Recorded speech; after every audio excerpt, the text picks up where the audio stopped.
देखिए, आप सबके जो सवाल थे, टीआईपी टेलीकॉम इंफ्रा प्रोवाइडर हैं हम।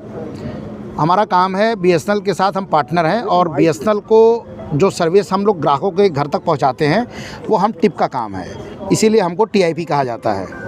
टीआईपी तो हम बीएसएनएल के ऑल इंडिया से हमारे 28 राज्य से सारे साथी आए हुए हैं और हम सब की जो आज की जो यहाँ पे जंतर मंतर पे धरना प्रदर्शन का जो प्रोग्राम था, उसका मेन उद्देश्य जो था वो ये था कि हमारे ऊपर तरह तरह तरीके की अलग अलग पेनल्टीज़ लगाई गई है। जो एसएलए है, इंफ्रा चार्ज है, एलसी सर्किट्स पे है, उन सब के विरोध में देश के 2800 राज्य से सभी साथी यहाँ आए हैं, मौजूद हैं और हम सब ने एक स्वर में ये बात कही है कि हमारे ऊपर जो गलत नीतियाँ लगाई गई हैं, जो पेनल्टीज़ लगाई गई हैं, वो पेनल्टीज़ बिल्कुल न लगाई जाएँ। पेनल्टीज़ लगाने का तरीका गलत है, आपका सिस्टम गलत है। कृपया आप उस सिस्टम को मेंटेन करें, सही करें और अगर जो पेनल्टीज़ वाकई में गलत हैं आप उसको लगाइए, हम उसका स्वागत भी करते हैं।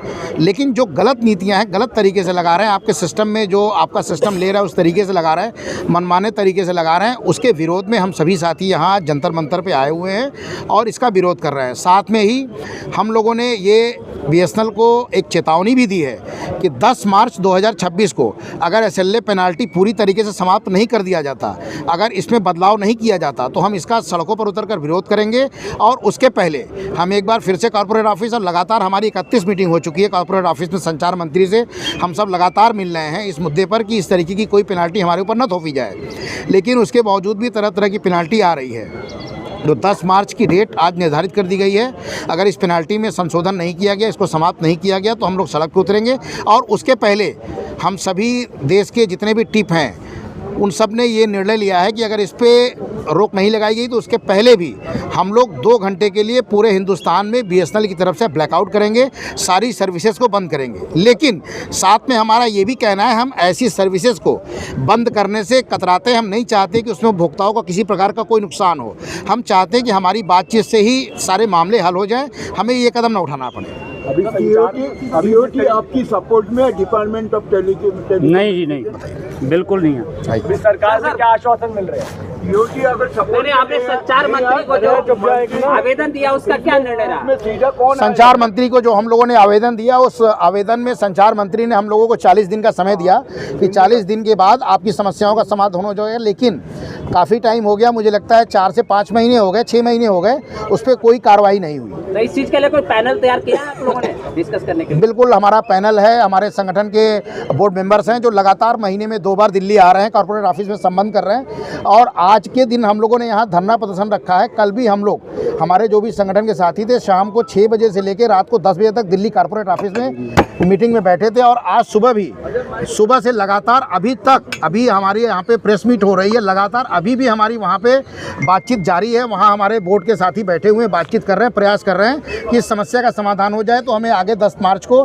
बड़ा कदम ना उठाना पड़े। 1500 करोड़ रुपए में कोई न्यू पार्टनर अपॉइंटमेंट किए, वो क्या आपको साइड करने के लिए? बिल्कुल बिल्कुल, बीएसएनएल की ये तैयारी है। वो जो 1500 करोड़ रुपए में नए पार्टनर्स को तैयार कर रहे हैं, जगह जगह मल्टी सिस्टम ऑपरेटर एमएसओ को बना रहे हैं। तो ये पॉलिसी है कि इन सबको किनारे करके एक प्राइवेट कंपनी को हाथ में, अडानी अंबानी के हाथ में बीएसएनएल को दे दें। लेकिन हम सभी टिप ने ये कसम खाया है, 32,000 टिप ने, कि हम इसको कहीं भी नहीं जाने देंगे। इसके लिए हमें आर पार की लड़ाई लड़नी पड़ेगी तो हम आर पार की भी लड़ाई लड़ेंगे और इसको हम जैसे चला रहे हैं वैसे ही चलाएंगे। 2 दिन का ब्लैकआउट की बात कर रहे हैं, सरकार यही चाहती है कि ब्लैकआउट करें और उपभोक्ता कंपनी को छोड़ कर चले। देखिए, आपने बात सही कही कि सरकार यही चाहती है या बीएसएनएल कॉर्पोरेट यही चाहता है, लेकिन हम ये नहीं चाहते। हमने इसको भी स्पष्ट किया है, हम ये नहीं चाहते कि हमें ब्लैकआउट करना पड़े। हम अभी भी बातचीत का रास्ता जारी किए हुए हैं। अगर हमारी बातचीत से समस्याओं का समाधान हो जाता है तो हम ब्लैकआउट नहीं करेंगे। ब्लैकआउट के अलावा और कोई रास्ता है? ब्लैकआउट के अलावा हम 10 मार्च को जितने भी हमारे 32,000 टिप हैं, हम दिल्ली में आएंगे, सड़कों पर उतरेंगे और कॉर्पोरेट पे आएंगे, आर पार की लड़ाई लड़ेंगे। जो होगा देखा जाएगा। आपकी आपस की लड़ाई में क्या कंज्यूमर का नुकसान नहीं होगा?